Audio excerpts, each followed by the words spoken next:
આપ સર્વે જાણો છો એમ આગામી ટૂંક સમયમાં આપણે લીલી પરિક્રમા યોજવા માટેનું સંપૂર્ણ આયોજન કરી લીધું હતું.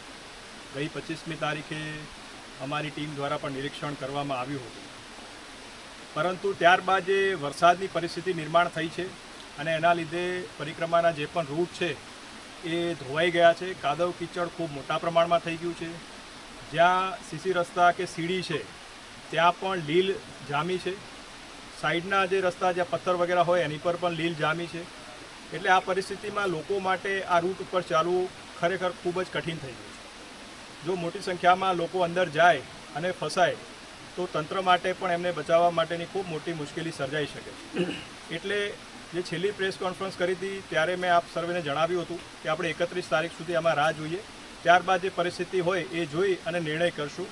એટલે આજે 31 તારીખે આપણે સ્થાનિક પૂજ્ય સાધુ સંતો, આપણા એમપી શ્રી, એમએલએ શ્રી, ઉતારા મંડળના પ્રતિનિધિશ્રી, અધિકારીગણ તમામ સાથે આજે એક રૂટનું ઇન્સ્પેક્શન કર્યું અને એના આધારે જણાય છે કે પરિસ્થિતિ ખરેખર ખૂબ વિકટ છે. અને એટલા માટે નિર્ણય કર્યો છે કે આ વખતે આ પરિક્રમા જે છે એ આપણી પરંપરા છે અને વર્ષોની આ પરંપરા જે છે આપણે જાળવી રાખીએ એના માટે પ્રતિકાત્મક રૂપે કરવાનો એક તમામને સાથે લઈ અને સાધુ સંતોની સહમતિથી આપણે આ નિર્ણય કર્યો છે.